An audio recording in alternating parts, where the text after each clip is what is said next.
আসসালামু আলাইকুম। আমি বরিশাল থেকে বলছি। দূরে কাছে যে যেখান থেকে আমার আজকের ভিডিওটি দেখছেন, আশা করছি সবাই আল্লাহর অশেষ রহমতে ভালো আছেন। আমরাও আলহামদুলিল্লাহ ভালো আছি। বিডিরূপা ব্লগসের নতুন আরও একটা ভিডিওতে আপনাদের সবাইকে স্বাগতম। চলে আসলাম প্রতিদিনের মতন আরও একটি ব্লগ ভিডিও নিয়ে। আশা করছি আমার আজকের ভিডিওটি আপনাদের কাছে অনেক বেশি ভালো লাগবে। যাই হোক, এই কয়দিন ধরে আমি একটানা প্রতিদিনের ভিডিও আমি প্রতিদিনই দেওয়ার চেষ্টা করছি। মানে নিয়মিত হওয়ার চেষ্টা করছি এখন। তো আজকে যেহেতু শুক্রবার, ছেলেকে একদম সকালবেলা একটু পড়াতে বসিয়েছিলাম। প্রতিদিন তো সকালবেলা পড়ানো সেরকম একটা সুযোগ পাই না। তো শুক্রবার হলে একটু সুযোগটা পাই। তো সকাল সকাল নাস্তা বানিয়ে কিন্তু আমি ওকে নিয়ে পড়াতে বসিয়ে পড়ি। আমি একদম সকালে উঠে নামাজটা সেরে তারপরে কিন্তু নাস্তা বানিয়েছিলাম সকালের। তারপরেই কিন্তু আমার ছেলেকে নিয়ে তারপরে পড়াতে বসি। মূলত আমার বড় বাবাটাকে যখন পড়াতে বসি, ওই সময় ওর পাশে আমার একদম বসে থাকতে হয়। কেননা আমি যদি কোনো কাজের জন্য একটু উঠে যাই, তাহলে ও আমার পিছে পিছে চলে যায়।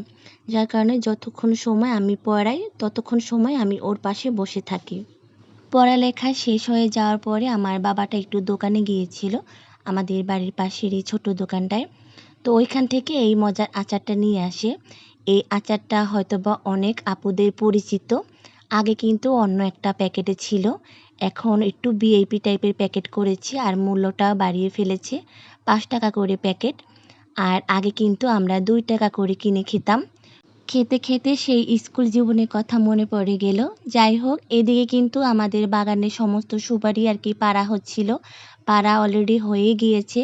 এখানে আমার চাচি শাশুড়ি মা আর আমার শাশুড়ি সবাই মিলেমিশে সুপারি ভেঙে নিচ্ছিল। যাই হোক, দুপুরবেলায় আজকে এই ছোট কলাগুলো রান্না করব। এগুলো কিন্তু মোচার ভিতরে হয়। মোচা যখন একটু বেশি বড় হয়ে যায় তখন কিন্তু ওর ভিতর থেকেই কিন্তু এই কলাগুলো পাওয়া যায়। এই কলাগুলো কিন্তু যে কোনো মাছের পাশে দিয়ে রান্না করলে খুবই মজা লাগে। যাই হোক, আমি মূলত ইলিশ মাছ দিয়ে এই ছোট কলাগুলো রান্না করব।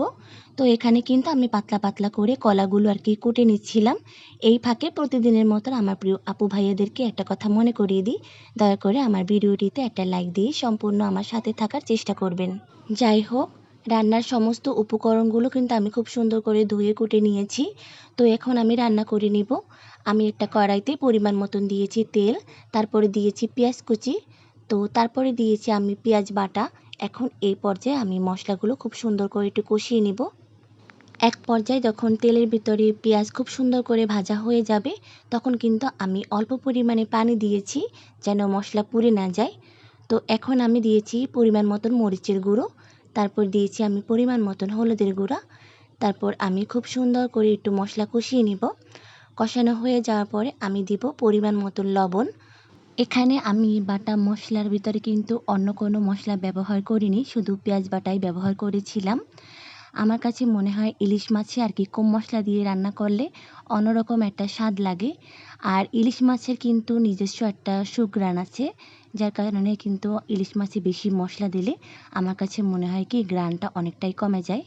যাই হোক, মশলা কষানো হয়ে যাওয়ার পরে এখন কিন্তু আমি কেটে রাখা ইলিশ মাছগুলো দিয়ে দিয়েছি। এখন এই পর্যায়ে আমি মশলার সাথে ইলিশ মাছগুলো খুব সুন্দর করে কষিয়ে নেব। এতে করে মশলাগুলো খুব সুন্দর করে ইলিশ মাছের ভিতরে ঢুকে যাবে।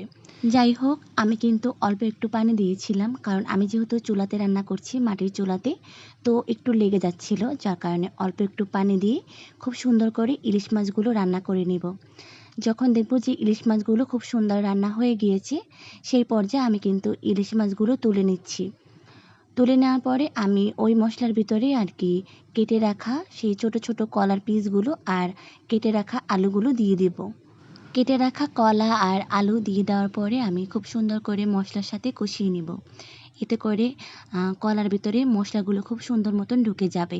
যাই হোক, আমি কিন্তু অল্প একটু পানি দিয়েছি, কারণ এতে করে লেগে যাওয়ার সম্ভাবনা থাকবে না। আর খুব সুন্দর করে মশলাগুলো সবজির ভিতরে ঢুকে যাবে। খুব সুন্দর করে কষানো হয়ে যাওয়ার পরে আমি সিদ্ধ হওয়ার জন্য ঢেকে দিয়েছি।